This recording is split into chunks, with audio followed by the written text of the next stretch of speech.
Shalom, shalom. Welcome to this episode of The Elect Life. My name is Liz McGee, and I have a sharing again for today. I've been using this time. This is the time of isolation, lockdown, so that will date this video. But the first one, we'll see, in the spring of 2020.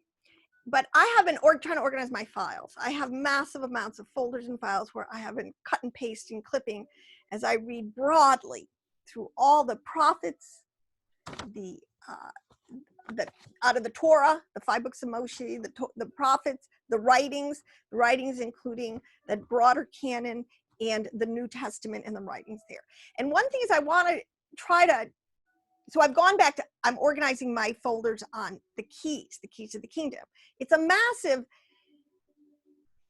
I had no idea when I started this what I was doing. I was trying to plumb the depths of the mind of Judah, and I'm like, what was I thinking? But Hashem has been faithful, and it's like a carrot and, you know, a stick. He's been leaving little breadcrumb trails and giving me great, exciting discoveries that have kept me motivated. But I'm pretty convinced now, as I have landed on what I consider to be the archetypal wisdom of our ancients, what we can trust, right? And I've come up with the 32 paths of wisdom, which is an extremely Jewish concept, but it's completely biblical, orthodox, flushed out. There are so many writings on this that it boggles the mind. And at this point, I just want to say, I give up. I give up to Judah in the sense I will never, I don't know if any other quote unquote Ephraimite feels this, I will never catch up to Judah. I will never, not having grown up learning Hebrew, not having it be the way my mind is organized and works when reading the text. The catch up is huge. Not having these keys, not understanding how the words are used on all of their levels of PaRDeS. Anyways, I'll never catch up. But you know what? That doesn't matter in the sense, because the mission today is to bring Ephraim, aka Christianity, back into quote unquote the house of Judah, the learning, the Torah understanding that is there. We did not need to throw the baby out with the bathwater, so to speak, and now it's in terms of reclaiming it. But I think that more I really feel like I can take a lot of these keys and this understanding and explain it to the Ephraimite mind without having to use all the Hebraic, the Jewish terminology. For every theology and cluster of words and what it means, they have names for it in Hebrew. And all these, and when you listen to the sages and the rabbis, they just rattle this stuff off, and it gets to be shop talk, and it really kind of does cut out a lot of people's understanding because they don't know, they're not familiar with the words, they don't know what they're talking about. So I feel like another approach is I can just show it, and I think mind to mind, most people can pick up the concept, can understand it. As we all come back to the pure language of Hebrew and learning the code words, the words in their correct original placement, the way they were originally engraved in the spiritual kingdoms all the way down. So all that, but you know, one of the things too is that it's been 2,300 years, give or take, since the northern kingdom was exiled was divorced, cut off, and dispersed from the land of Israel. And in terms of history, people understand these are the lost sheep. They were completely lost. But it was always the job of the righteous, the sages, to keep track of them, to keep track of the prophecies for them, and to have a correct, it's always been the responsibility of the teachers, the leaders, the scribes, the elders, the rabbanim, to have the deeper level, the sod level understanding. But it hasn't always happened that way, and in many generations. So I want to just go in and go to some of the keys and try to explain it again, because I'm absolutely convinced now that the whole text is written, so much of it, especially from the prophets of the season we're in. And because the words are totally different, Israel, who knew that Christianity today, Ephraim, aka Christianity today, was biblically Israel, house of Israel. All right. So unless you really know that, you're locked out of understanding of much of the scriptures. So reclaiming this is huge. But how, and I make by the way, how specific the words used are, the words are used in terms of nature. Nature does not lie. This is the thing about the Hebrew language. All the letters, and then the root words they make, and the concepts are tied into, on a Peshat level, a physical reality.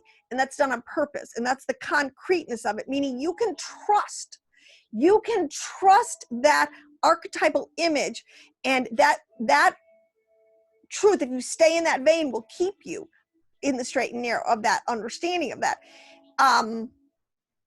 It's when you get outside of that and then people start making stuff up that has led to all the babble, quote unquote, the confusion that we have. But suffice it to say, now let me just start with this one. In the two houses, there are so many code words, how they're referred to, not just the house of Israel, not just Ephraim, or just not the house of Judah.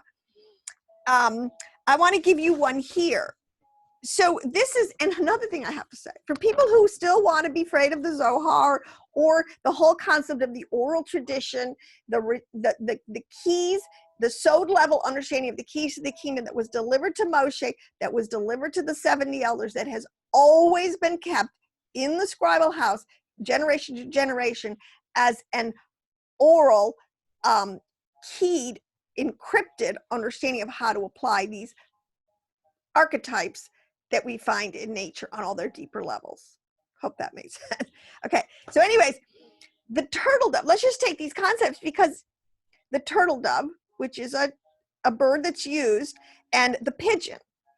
Now both of these, so like if we're talking about clean and unclean animals, you got to know, why are they picking these archetypes, these birds, and then are they consistent throughout? So the turtle dove is a clean animal, but it is coded to the, it's a type of, all right, let me say this. It's coded to the house of Israel. A turtle dove migrates, all right? It flies away. It migrates in different seasons. This is something that the house of Israel did. They were exiled. They were forced to migrate. Ephraim was pushed to the ends of the earth, the ends of the nations. This is why you could use the turtle dove is coded as a word to represent prophetic actions, future of the house of Israel. All right. Conversely, the pigeon is a clean animal, but it does not migrate. It stays. You know, think about feeding pigeons. They don't migrate. They stay right there because that's where the food is. Which there's a house of Judah. They do not migrate. So the pigeon is a representation coded deeply into these scriptures of the house of Judah, the turtle dove. Now, to make my other point here, and I'll show it to you in some of in some of these scriptures, but it talks about the cooing of the turtle dove. There's a famous, actually, ministry in Israel, Kol Har Hatol, which is the voice of the turtle dove. What that means is, at the end of the age, the voice of the turtle dove will be heard again in the land. That's a coded reference to that. The house of Israel, the Ephraimite will be waking up, will be coming back, will be to their original place. They migrated from somewhere, so their original place was the land, so to speak. When that voice, when you hear and when you see these things happening, this and the turtle, that's a coded reference. Now I'm going to show you at the end of the ages in the West, and it'll talk about. So these words, what I'm trying to say is, once you latch on to the correct archetype, and if you follow it through, and I'm always blown away, it is so consistent. All right. So it says here, this is I have a little quote from the Apocalypse of Abraham. Now, this is the thing. And I have a couple other quotes. I hope I get to this. Much of the Apocrypha, these are sections or portions of the Zohar, of the traditions being written out in other languages or in other groups. So the Apocalypse of Abraham is almost like a word for word, or a writing understanding that's in the Zohar, but somehow it got written off, separated right? So people don't make the connection. So what I'm trying to say is, if you're reading the Apocrypha, if you're reading the book of Enoch, which second Enoch is almost word from the Zohar, you're reading Zoharic understandings. So if you're, see, this is what they're trying to do, the divide and conquer, is they're trying to divorce you from its true root and tradition. So you can't put all the pieces together. It is Zoharic. It is in its origination, which means it's part of the mysteries, the deep levels of understanding. That's why it's called an apocalypse or an apocrypha. It's hidden. It's the sod level understanding. All right. So I'm just saying that for people who still have an attitude towards, kind of cracks me up, because you're going to be going, okay. Now it says here in this Apocalypse of Abraham, it talks about how Abraham was told to, separate very specific animals and to make a path down the middle, which is, again, totally follows the archetype of the tree of life, the left side, the right side, and the middle pillar, which is the Mashiach pillar, which is Yod Heh Vav passing through the middle. Not all confusion. Every archetype, it fits on every level. So it says here that Azazel, so the point is that Abraham offers up a sacrifice, but remember, there were some birds that were trying to bug him. Birds are really code words a lot of times for spiritual angels, right? So it was not without, under the guidance of Yehoel, assisted by many other angels, Abraham offers up his sacrifice, but not without being disturbed by Azazel, who was the fallen archangel and seducer of mankind. Now, if you read in the, they will give you, to a large extent, the names of different angels. We know that there are, we look at Gabriel, Michael, we know about this. We know about many angels on the other side. Azazel and Azel, I believe, are two of the fallen angels, but be that as it may. And is characterized in the Apocalypse in the form of an unclean bird. He swoops down upon the carcasses. So in here you have this concept of unclean birds falling down on carcasses. This is the vulture. See, what they're doing is they're giving you information and understanding of how the other side, the Sitra Arca, the demonic realm, the left side, Satan and his minions, whatever you want to, are operating, what they're doing, and they're coding information. So an unclean bird swooping down upon the carcasses, all right, which is referring back in Genesis 15:11. Now, these unclean birds are also equated with, because you will always have the vessel, and you will always have the power that fills the vessel. Okay, so we have our ruach, our spirit, in our earthen vessel. It's the same thing on the other side. They have a power in a vessel, and it's equated with an unclean bird. But they're also equated in the vessel. These are idolatrous peoples. So unclean birds are representations of idolatrous nations that are filled with power sources or understandings from the other side, the left side.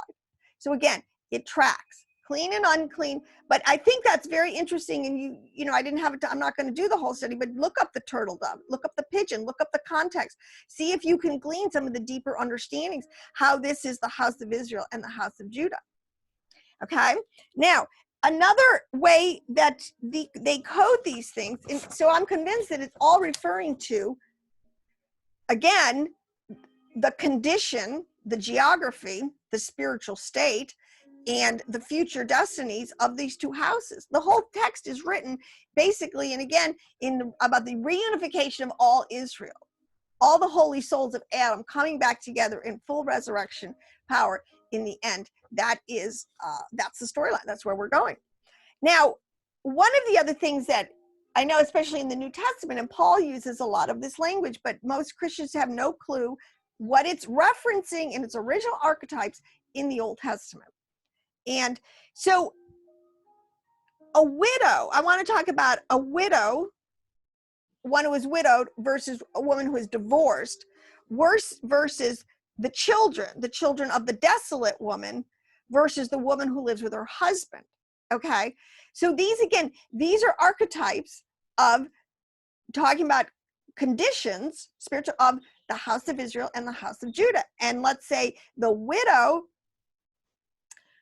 is represents the house of Judah, and it represents a state of a soul that is cut off, let's say, from its power source. All right, so state of the soul when it departs at its one level, it actually means when the body departs at death from the soul, because again, these are representing a widow has lost her husband. That's the definition of the word. So Judah is many times called a widow. She is sent into exile. She is cut off from her body, which would be the body of, like when she was sent in the temple at the kingdom. I guess she's, because you understand, Judah has always, well, let me put it this way. When it says in the verses, more are the children of the desolate woman than the woman who lives with her husband. All right, so let me give all of this. So the divorced woman represents the house of Israel, who was divorced and sent off. She was disconnected from the holy name. She could not use the name of her husband anymore. See, the husband represents Yahuwah. That is Hashem. That is the husband. The she in all these, why it's a widow or a divorce or she, because that's the woman, which represents, we know the bride, which is where it's the kind of the heaven and the earth, which are separate right now. The connection has been was severed. So when it says that she has no child, Ephraim, who could not use anymore the name of Hashem, because they were, so when you, this is the point with a lot of women, you're divorced, women will go back to their original name. And technically, I mean, that's why some of this stuff, it gets very complicated when you're figuring out the law. You have to track these archetypes very closely. But I'm not doing any of the drosh today, understandings. But so more of the children of the desolate woman, who represents the house of Israel. And she does have more children. Ephraim, it's a numbers game. There are many, many more in the house in Israel than there are in of the numbers game than there are Jews in the world today. I mean, that's just a fact. There could be up to 1 billion. I forget what the numbers are. In AK, and I put in a Christianity, and I put righteous Gentiles. See, there's a lot of people that are following the understanding, the spiritual level of Torah, and they're called righteous, and they are righteous. They're called righteous Noahites or righteous Gentiles.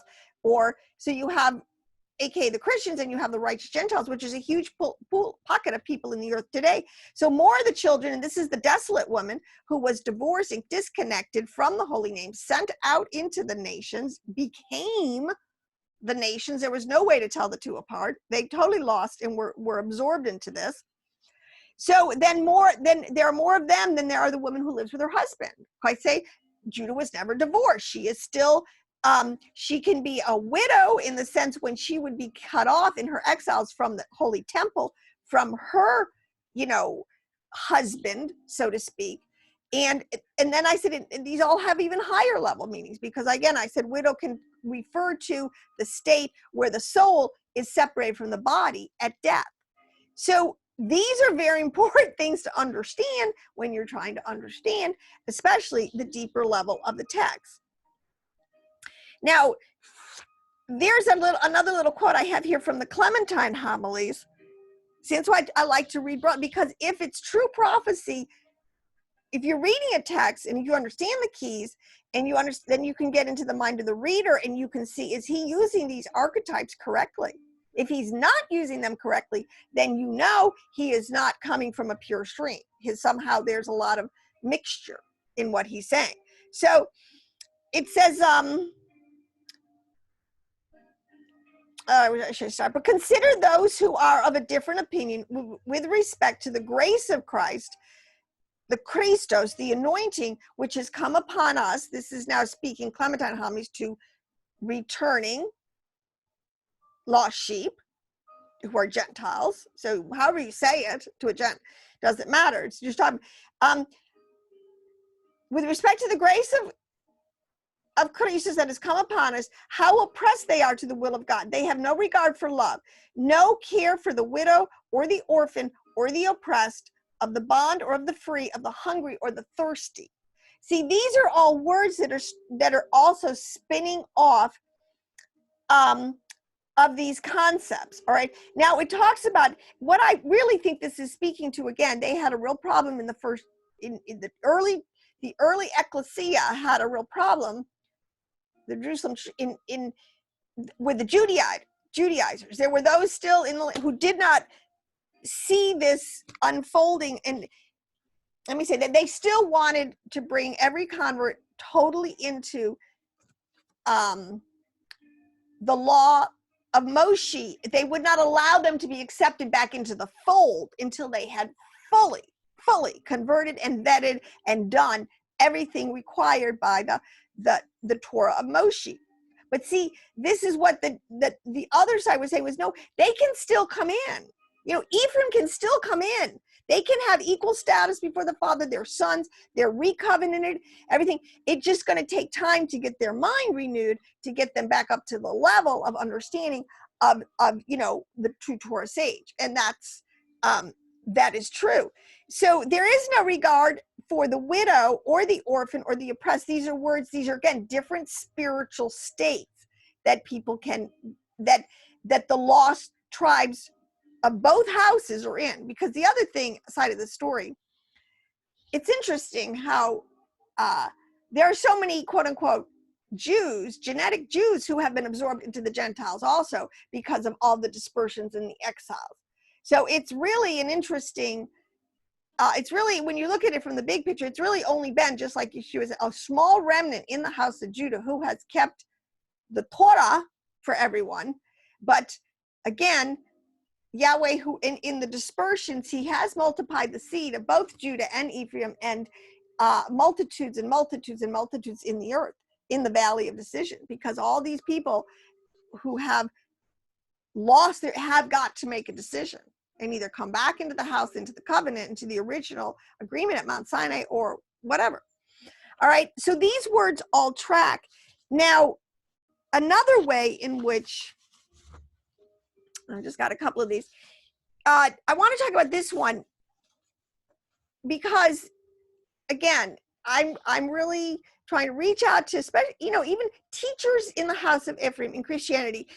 It's getting to be a very loud voice now that, coming back to the Hebrew roots. Yeshua was a Jewish rabbi. We need to get back into the archetypal understandings that is in the tree of life, in the Judah has kept this. This is something we might have preached Yeshua unto all the nations. That was our job, so to speak. All right. And it's done. The time of the Gentiles is done. Now we have to come back. Now we have to put the two, so to speak, together. It's not for the faint-hearted, but anyways. Okay. So there's a second Baruch, which there's a verse in here, a couple of lines. Again, trying to elevate the level of understanding that's needed. See, in order to, this is my point with all the prognosticators and those who think they're prophets and are trying to tell us all the stuff that's happening in the end times. It is so deeply embedded, unless, this is why there's so much confusion and so many quote unquote different scenarios. And it seems like the two houses, even though everybody is getting, especially today, messianic fever, so to speak, to get down to the real sod level of understanding of what these means, we have to get back to this level of Torah sageness, all right, to understand the sod level. But this is from, in 2 Baruch 77, verse 16. Well, all right, but I'm going to start in verse 13. It says here, for the shepherds of Israel have perished, and the lamps which gave light are extinguished, and the fountains have withheld their streams whence we used to drink. We are left in the darkness. We are amid the trees of the forest and thirst of the wilderness.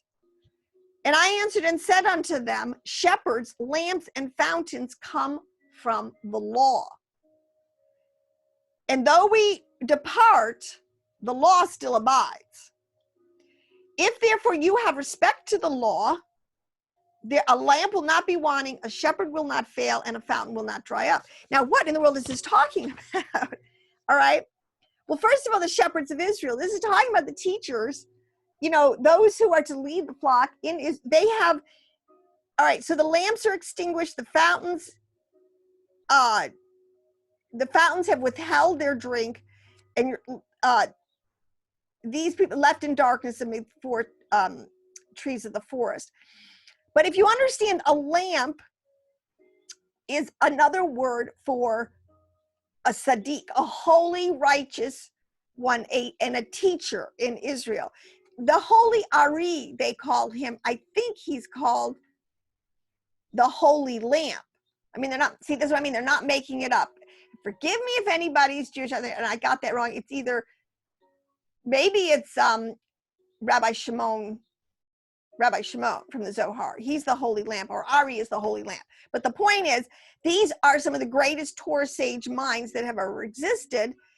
And that is why you will have, and that's where, you know, even Yeshua, the Mashiach, the stone of Israel, who is the preeminent Torah sage overall. All right. These are the lamps. All right. Now, a shepherd will not fail. A shepherd refers to, again, is as a Sadiq, which is a holy one, who should know this level of like encryption of understanding. That was what Yeshua was saying to Nicodemus. Nicodemus, you're a teacher in Israel and you don't know these? I'm trying to talk to you about deep spiritual stuff and you don't know what I'm talking about? How did you get to be a level of a teacher and you don't know this? This is always the problem. When, and it says here that shepherds and lamps and fountains come from the law. The only way you can get to these levels is if by studying Torah. You know, like I said, you're not going to go study Hindu texts to get the true Hebraic understanding. I mean, nobody does that. You go back and you study the Torah, the law, all of the writings. And so a lamp will not be white. A holy sage, a shepherd, a Sadiq, a teacher, someone who should know this level, and a fountain will not dry up. This is the level of prophecy. This is, when fountains have withheld their stream, this is talking about this level of wisdom and understanding, this prophetic level of understanding is going to dry up. If you don't have true lamps and true shepherds in every generation who know and understand this level. So we have to understand that this is what they're talking about. All right. And it's just to Israel, because Israel, when they were divorced, like I said, they didn't take their Bible with them. They lost very quickly this level. There were no shepherds. They perished. There were no lamps. They were extinguished. This whole, you know, they went into apostasy and idolatry pretty big, pretty quick, and have stayed there basically to a large extent. And now when you hear the voice of the turtle dove in this last days, you are hearing the voice, the return back to the Torah, and especially for instruction in this level of understanding. Now, this is another, here it is again, this is from the Talmud Hagah 14a, where they're kind of talking about the same thing. It says here, even in the time of Jerusalem's downfall, trustworthy men did not cease among its people, as it is stated. For a man shall take hold of his brother of the house of his father, and he will say, you have a cloak, be our ruler. See, again, that's very apocryphal, you know, unless you have to know what a cloak is. But the Gemara explains, okay, the Gemara explains that they would approach someone and say that these things that people are careful to keep covered with a cloak. In other words, the sod level understanding, it is cloaked, it is hidden under a couple layers purposely. And you have to be taught or dig, like I had forever, to uncover this level, to find this level. But it's what it's trying to talk about is that there are people who should have this level of like mantle of cloak. Remember when Elijah was Elijah said he wanted the mantle, a double portion of the mantle of Elijah. He's talking about how I want a higher level of wisdom and understanding than even you have, Elijah. And it was granted to him. That's what they're talking about, all right? Therefore, the inhabitant of Jerusalem swears, I will not be a healer, which means I was never one of those who sit in the study hall. For in my house there is neither bread nor a cloak, as I possess knowledge of neither the Bible, the Mishnah, nor the Gemara. This shows that even at Jerusalem's lowest spiritual ebb, its inhabitants would admit the truth and own up to their complete ignorance. So in other words, these words are covering or alluding to some of these. Well, let me just say this. There's a verse. Oh, I had a bookmark where I was going that a lot of people will say when their prophecies and their visions are exposed and they're proven to be a sham, that they did not really have this level at all. They did not have the true encrypted levels, the keys to the kingdom, and they were still strutting around like I'm a prophet and listen to my vision, and that they will totally be ashamed. And it will say that they are going to have to admit, well, you know what? I really did not have that cloak. I really was not enclosed with that level of understanding. All right. And these people do not have, and most Christians today, because we've totally divorced ourselves from the revelation that's still in the house of Judah. You got to separate.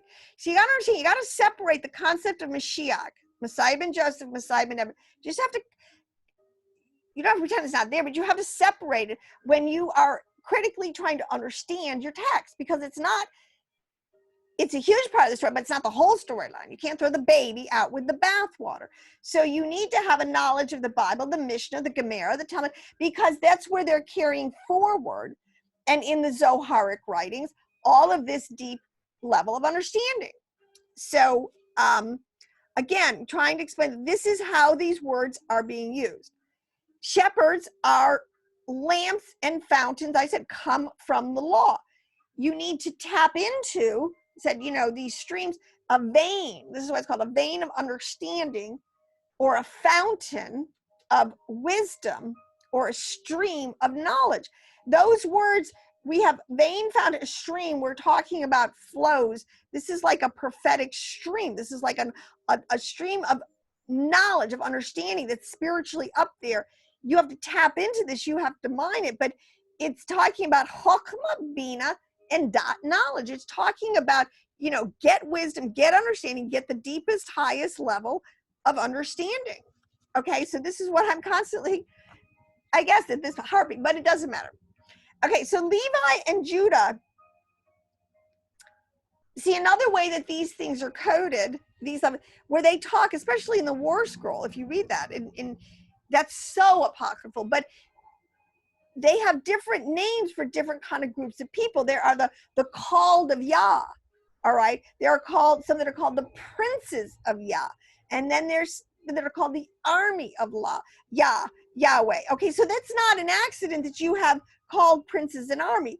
They're coded with something. The called of Yah is the whole congregation. We're all called. He's calling everyone, all the ecclesia, all over the world. The princes of Yah are the chiefs. And in that category, the heads, you would have the Torah sages. You know, Moshe is the head. Yeshua, he is the head of the house. He made the house. The house exists for him. He made it. All right. These are the chiefs. The most highly, you know, because everything's reversed now. It's, well, I won't go into that. All right. Then the army of Yah are the Levites. All right. And the priests, they do the work of the spirituality, the inscribing. Every generation, you know, you have to keep these texts current. You have to keep them. You have to dispose of. You have to keep the houses of learning flourishing, open. You have to be bringing students in, bringing them up. I don't think this is why it's so hard. I will never stop doing it, but it's very hard for me to rise up to the level of a Torah sage or any Christian teacher today, because you did not grow up in yeshiva. This was not taught to you in the linear fashion of precept by precept, according to the letters, and then the numbers, and then the tree of life, and then the Sephiroth. See, that's not how it was taught to us. So, but that is where we're going.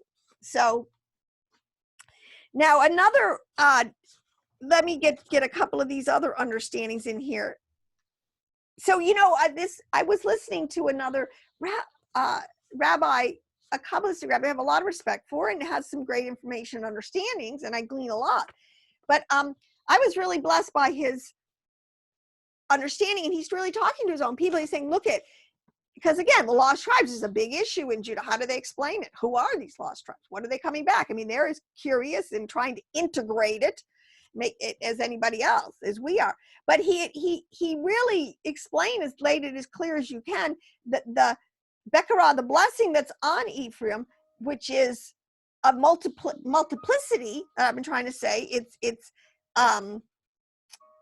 be blessed, be fruitful, and multiply. That whole is, he said, that's on these people. He said, and so you have to see that the multitudes, and he gave the numbers like Judah, you know, if Judah hadn't lost all the people in the Holocaust, if they hadn't been, you know, the Crusades, if all of these, if the Romans, when they exiled them, I mean, they have had population decimation thrown at them generationally. They could be, I think he said they could be, they're at 14 million now, they could be easily up 50 million if those had, but Ephraim is up in 1 billion when you take that seed in the whole earth. So, but Rachel, there's a verse of Rachel is weeping for her children. See, this is where archetypally, who was Rachel's child? He says, she's not weeping for the Jews. Judah, Rachel did not birth Judah. Judah's mother is Leah, totally different. Rachel birthed Joseph, Benjamin. Okay, those are her children. If Rachel is weeping for her children, and most people understand now that one of the earliest groups to hear and respond to the gospel, so to speak, were the Benjamites, the tribe of Benjamin, living with Judah at the time, because Benjamin always stayed with Judah. Judah kind of took Benjamin on like an older brother when Joseph, Benjamin's real older brother, got sold down the river, and Judah was very instrumental in that. Judah, out of a contrite heart, felt bad and kind of took Benjamin under his wing. And so Benjamin has always been very close to Judah, and actually part of the temple is on the land inheritance of Benjamin. I mean, I'm saying, you can't make this stuff up. So who is Rachel weeping for? She's weeping for her children. Her child is Joseph. Joseph represents the multiplied seed. That's the whole point. And so he is saying here, you think that you're saying, you know, in a way, saying like, how can you say our patriarchal mother, one of our mothers of us 12 tribes, why would she not weep for her children to come home? I mean, it makes me want to cry. I mean, seriously, what mother does not weep for her loss? What mother out there, all of us who have wayward children, do not weep daily before the Lord? You know, bring these kids home. See, so it's so important to understand the character. Okay, Rachel, who's her child? Joseph. What's the condition of Joseph today? He is in the dispersed land still. Very few in number seriously have truly come back all the way and joined up with the older brother in the house. It's in process, it's happening. But again, you've got to understand how these archetypes are coded to the two houses, and are always talking about their spiritual condition, their geographic condition, their prophetic condition. Okay, now let me go to this one. I'm just randomly kind of really, as I organize my folders, and I'm going to, again, somehow, some way release this in some kind of format. Okay, this has to do with geography, okay? Well, okay, because a lot of times, and this is what I've learned, geography. Everybody thinks of geography, north, south, east, and west, only in terms of the physical. They don't understand that these words are coded to exactly tell us where on the tree of life, this whole tree of life, which is Adam Caedmon, which is the body of Mashiach, 100% from his total mind all the way down to his feet to physicality. Okay, you can plot. These words are coded to tell us exactly where on the Sephirithic tree of life that prophet or whatever that is referring to. Okay, very specific. It's crazy. But let's say the north spiritually was the easiest one. It's always equipped, and I always go to Guevara, to the north, the sides of the north. It's in the north. This is the reign. This is the geographic area and origination of Hasatan. All right. If you want to know where his throne is, it's in the sides of the north. It is also known as the unknown region in terms of, the world we can know and explore. That is a realm that you just can't. Well, I think I'll just go up to Satan's kingdom today, take my little pistol, and no, you just don't do it that way. All right. So the Mediterranean, now there's always the Peshat level, but once you establish the Peshat level, then if you go into a Remez or hint, or especially if you go into the Sod level, it has to follow the original archetype. So let me show you this. So the word the Mediterranean Sea has been equated to the west. All right. Now and then the region, which is the word Yam in Hebrew, the word Kedem, which is the region of the rising sun, is the east. So the east, especially geographically, physically, where Israel is, the sun rises to their east, it sets to their west.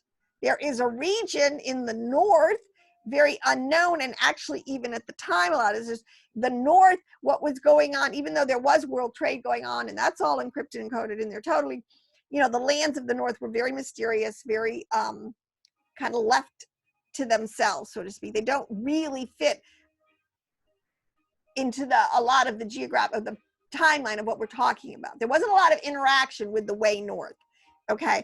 Then you have the desert region, which is in the south, which is, we know there's the whole desert, the Arabian desert that's south of Israel. Okay. So those are Pashats. But now if you were to take those and now take that understanding and let's put it into some of these verses and follow through. It says in Hosea, I think this is Hosea 11, verse 10. It says, they will walk after Adonai. He will roar like a lion. Indeed, he will roar. And his sons will come trembling from the west. Okay. Now, so the Yeshua, one of his is archetyped as the lion of the tribe of Judah, right? So he did roar. He did come. That sound, that voice, that message was like a huge roar that has been in all of the earth. I mean, that is still reverberating. Okay. So, and his sons will come trembling from the west. The west is the setting of the sun. The west refers to the end of the age, because if you take an age, a day, which is the word age, it starts in the east and it transgresses. So if you want to talk about a prophetic event in the end, in the Latin, you would put it in the west. You would code it up with the word west, because that's the end of the day, the end of the age. The sun goes down. See how it just follows archetype. Versus they talk about the east, the beginning, the Rosh, that like Adam in the garden, where the early events happened, or before the flood, these things. The ancient, the east, that's why they talk a lot about knowledge from the east as being very old and original, and that's geographically and accurate. All right. Now, Rashi says, and Rashi is a great Bible commentary. I always recommend loading up from Chabad, the Tanakh, and then the commentary by Rashi, because it's always good to go in and to look and see. He totally nails the Peshat level understandings of these, so you can totally not get out of archetype and understand how the sages have used these words. He says, Rashi, he shall roar like a lion. He will yet roar to them like a lion, that they leave the exile and follow him. What did Yeshua do? He roared like a lion. We're supposed to leave Babylon, which is another whole coded way of saying we're supposed to leave the nations, the exile. We're supposed to come back to the house, so to speak. Which is exactly accurate. And the children shall hasten from the west, especially in the end of the age. That's why they call these last 2 days since Mashiach, these 2,000 years, as the days of the footsteps of Messiah, because they know he's going to roar from the west. The exiles shall be gathered from the west, which means at the end of the age, there will be this huge harvest. Isn't that what we're all talking about? There's a harvest.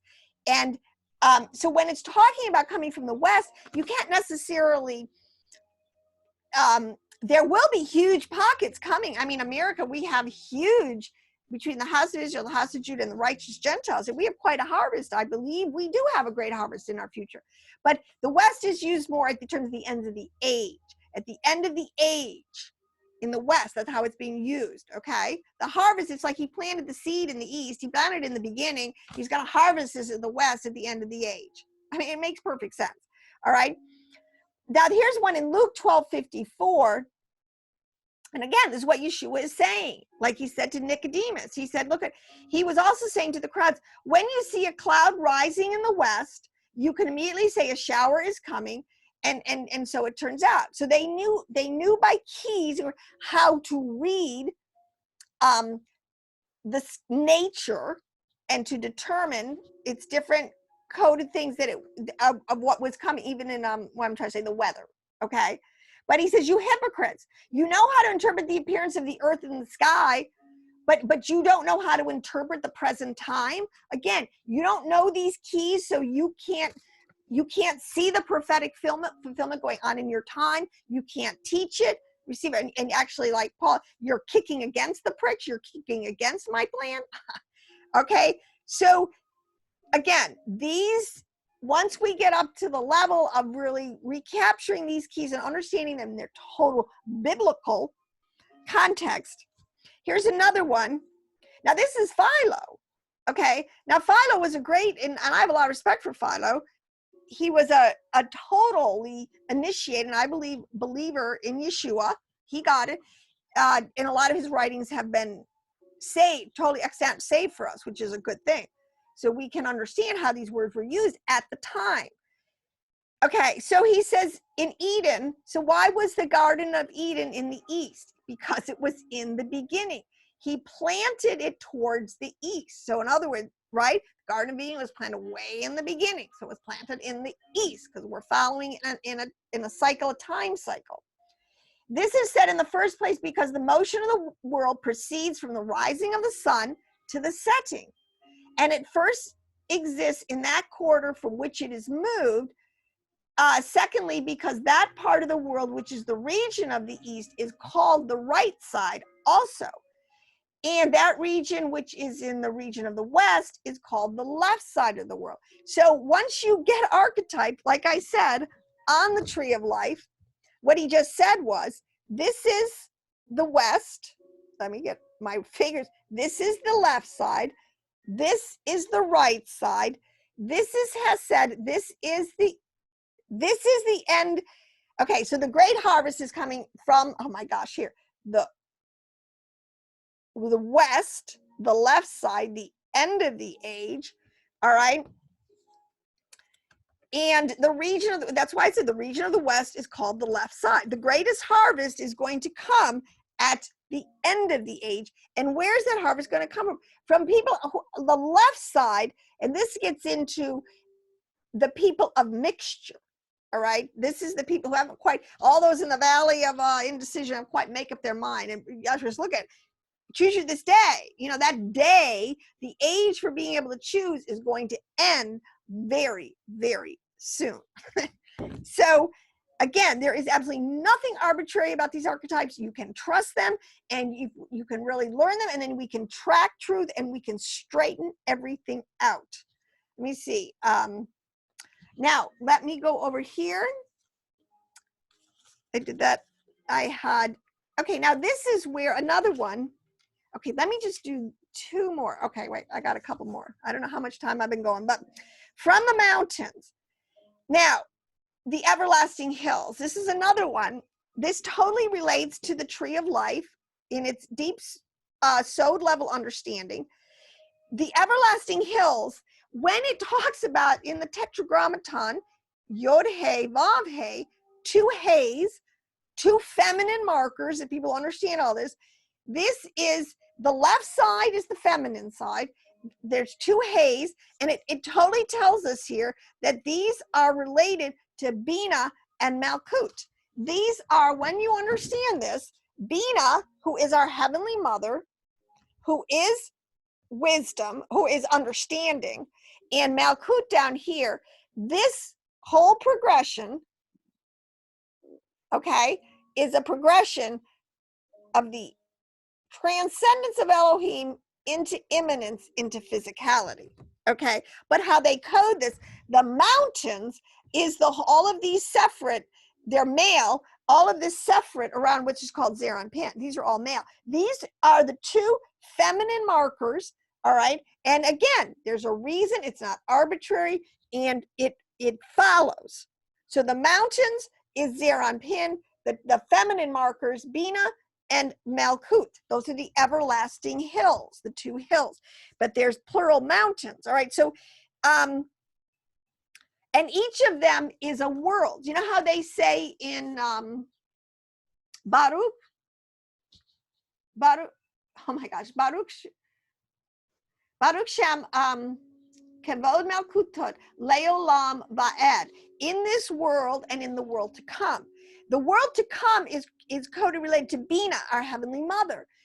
This world is the world of Malkut. We live in this world, this physical world. Okay, there is a world coming, which is talking about Bina, which is talking about a level of wisdom and understanding that is going to descend on this earth, which is going to make a millennium, which is going to put down all rule and authority of the other side. Okay, so this is all coded. This is the understanding. When this level of wisdom and understanding, this high level that is outside of, it's higher than Zero and Pin. Because see, this is how can I say this? That's why it says get wisdom and get understanding. That's the highest level you can get. That's what you need. That's what we should be shooting for, all right? So it's not arbitrary. That from the mountains, and then from the mountains are known collectively. See, this is what's coded when you understand the Zohar. The three Sephirah of Hesed, Hesed, Gevira, and Tiferet. Okay? These are the three high mountains. So we can't make it up. You know, Ephraim teachers, Ephraimite Christians, come back to Judah. They have the keys. Yeshua, who was a Jewish rabbi, taught the keys, but we're in such a war, they get lost and they get found. Now, let me just do this real quick. Okay, so, and this is, again, when I get back into teaching the tree of life on its different levels, and it's always talking about, let's say here, there's a verse in Revelation 7. Whoever wrote Revelation was not a Christian, like a King James Christian. They were 100% steeped in the Sod level understanding of the already established, encrypted, or understanding the oral tradition of this. Okay, now that's just a fact. So it says in Revelation 7:3, hurt not the earth, neither the sea, nor the trees. See, well, scripture, it just try to understand on a total Pashat level. Okay, and it's not at all talking on a Pashat level. Let me tell you something. Revelation is not talking on a Pashat level at all. It is the most coded spiritual warfare text, I think, of all of them. And much of the information comes right out of the Zohar. So anyways, hurt the earth. The earth is always a word that's equated with our bodies. Remember, we're made of a body, soul, and spirit. That's the archetype. The sea refers to our ruach, our emotional life, our psyche. It says Reuben was called because of his action unstable as water. They're following through on an archetype here. His psyche was really off in the sense that he allowed himself to follow an evil inclination to sleep with Bilhah, to sleep with the concubine of his father. Okay, I mean, that's some very bad midos. All right, and then the trees. See, this is another word, and I have a huge folder with probably hundreds of cut clippings, so to speak, of how trees are used. And trees are people, but it also represents in the highest life their mind. Okay, so you have here an archetype: do not hurt the body, the soul, or the mind, the spirit of these people. Okay, and who? Of the righteous. All right, so this is so important to understand this coding, because even as we go into great tribulation, there is still a sweet spot, even in the midst of, for the righteous. That's the promise. We will have a sweet spot, a safe haven. The chaos, the plagues can be going on all around us, but they will not come near our door. That's the promise. But you have to be living your body, your soul, and your spirit. This is the point. The earth, the sea, which is your psyche, and it's a great analogy when you understand it in archetypes of nature. The sea can be very calm. Remember, you could be at peace. Everything's lovely. Today's a beautiful day. My ruach, my emotion, but it can get into a tempest. It can turn into a raging sea, due to circumstances, whatever. That's what they're doing. The emotional life of man is a total roller coaster ride. And then trees. And this gets into the whole dream with Nebuchadnezzar and what he was seeing, where the head was. But, these things are all coded exactly archetypally with each other and in their origination. So another one is Egypt and Babylon, constantly used, not at all on the Peshat level. Egypt and Babylon don't even exist today in the sense that they did. These words have been taken and now elevated into talking about spiritual conditions. So Egypt is totally coded to our flesh, our body. Remember, they were taken out of Egypt. It is coded to bread. It's talking about physicality, matter, the Peshat level. All of these things, they were taken out of Egypt, but then they had to spend the 40 years and were trying to get, and that was, all right, I'm not going to go to the different process of how they were trying to be transformed by the renewing of their mind to get to the point where they could go in and then conquer these quote unquote giants in the land. These, so, before you do any serious spiritual warfare, you should, this is the whole point, you should equip yourself, eat some meat, gird yourself, your loins with the belt of truth and the helmet of salvation. Is it? I forget off the top of my head all these things, and take up the sword of the spirit. These are all talking about different levels of warfare that we need if we're going to go take on our enemies, so to speak. All right. But this is all tied up in the word of Egypt. The word Babylon is totally different. And this is where I have to say, this is so interesting. These archetypes are 100% accurate, but what they do is they always see how they fit. I have this, you can't beat this little analogy. The original archetype will fit totally into its next box, its next cloak, its next level of understanding, either up or down. That one will fit perfectly into the next level of understanding, and on and on. All right. And this is what we know to be true from quantum physics now. How you take something huge, let's just say that's in the physical, and you look at it and it's packed more and more condensedly in the life force until they finally, the systems, they keep archetypally, one system fits into another system, until you all get down to really, which is, the stone of Israel, which is the original core letters and some of the numbers that are, what am I trying to say? The DNA of God that created all of this, all life on every level. So this Babylon is equated with the blood. It's the soul life. It's talking about our inner man, our psyche. You can't, all right? The bread you can see, eat. It's very physical. Our soul life is it's more ethereal, right? You can't put it under a microscope. So how do we glean truth, empirical truth?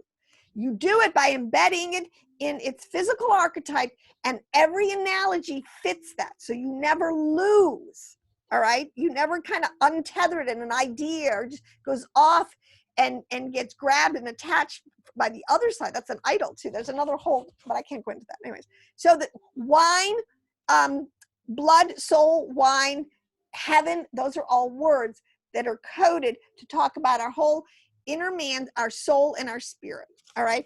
But what's interesting is the word, okay, so when it talks about the life of the flesh is in the blood. All right. That is so, and okay, so life, chi, which is the smallest, most particle of life, is light. All right. I mean, the whole concept of the lost sparks, okay?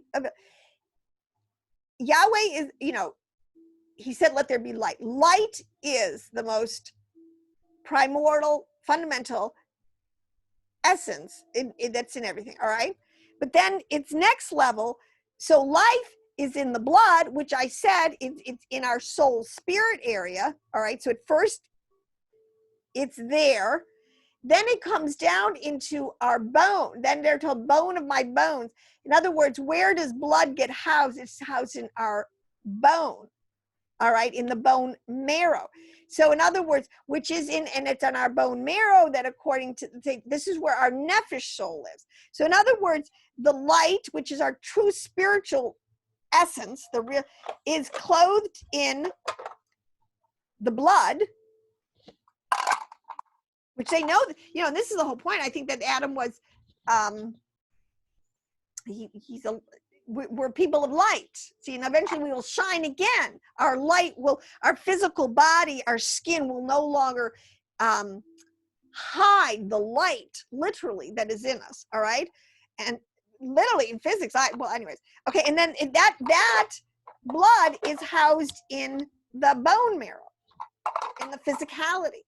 So in every analogy, it fits. I mean, even anatomically, I think that would be right, that, you know, it fits. So it's always, and this is how with quantum physics, how they just compact. These quantums get smaller and smaller, and you can fit, and this, they know this from the information, how you can just fit into smaller and smaller and smaller containers, tons of information. So nothing archetypal there is different from what we are finding to be truth. That's true science. If true science, if something is following an archetype in nature, and you can see it coded that way in the scriptures, you have absolutely empirical truth. So on that note, let me just last one. Okay, I'm having so much fun reviewing all this.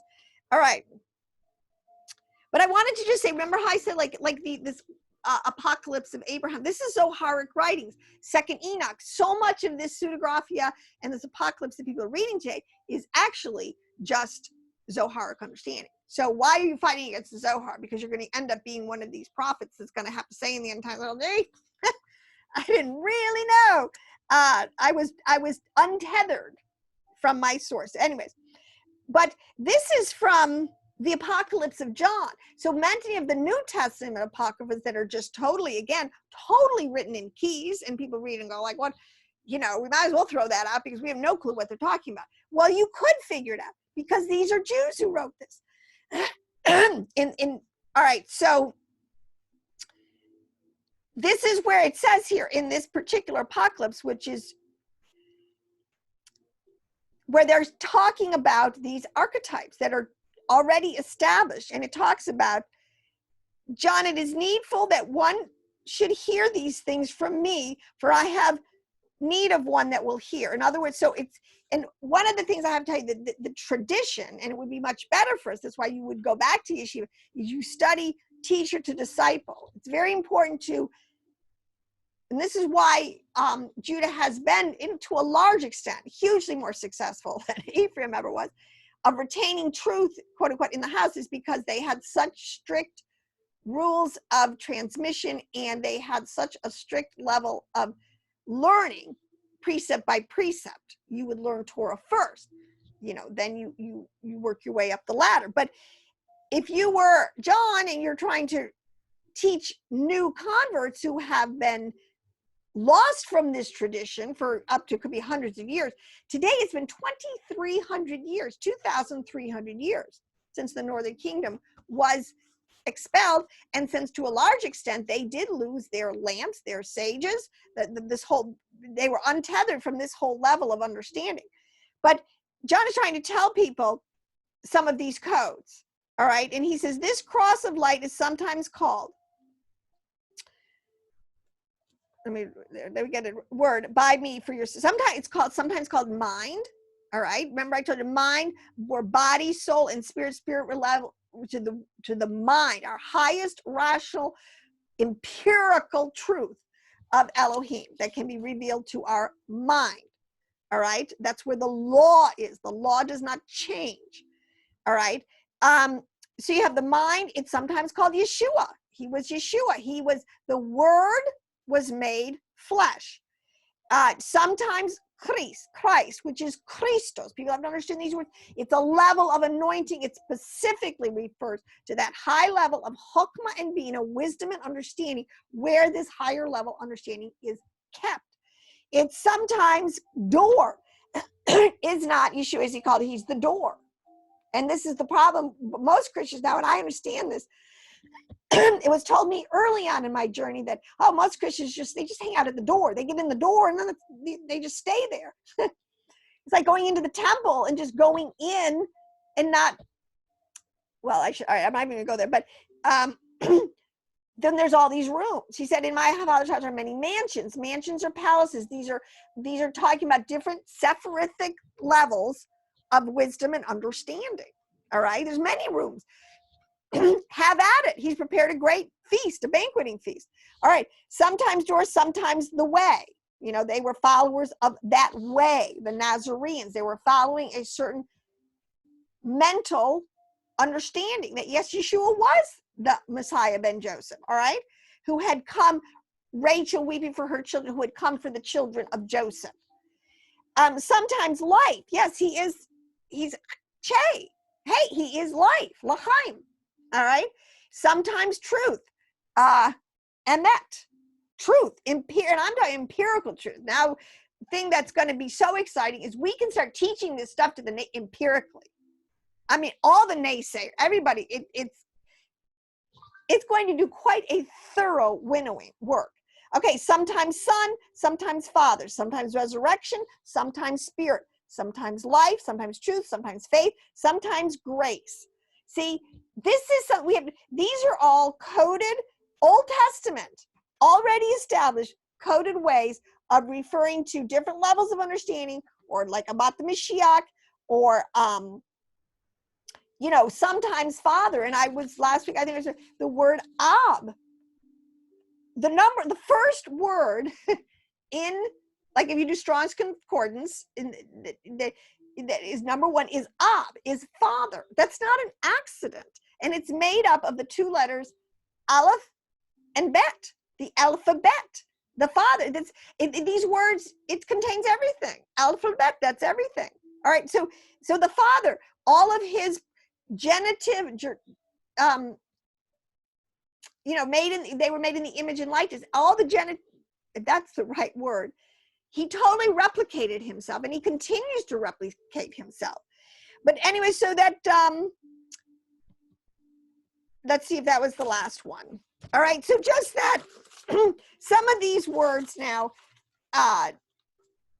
when we get up to this level of, because if we're going to understand the prophecies, if we're going to really be able for the elect to not be deceived in the last days, I'll tell you what, you better not be following teachers who do not even have this level of understanding that it's there. All right, number one. And I mean, there are a lot of good Ephraimite teachers. There's a lot of good, but I'm going back to the sages of Israel. You can trust, in my opinion, the sages of Israel and the writings there, having kept these keys, and that this is going to be part of the whole, it's going to bring out the restoration of all things. That, hey, I'm ready. I think most people looking at the world's landscape today, let's just do this thing. Let's wrap it up. And let's believe the Messiah ben David, our king, comes soon to establish the kingdom. And we can all live peaceably under it. I just think this is the next thing. When we understand how incredibly the millennium is going to be full of all the fruit, the bounty that the earth at every level, mentally, physically, and spiritually, could have produced, that's latent in it. So it's going to be a very exciting time. So on that note, shalom, shalom, and I will see you again in the next episode of The Elect Life.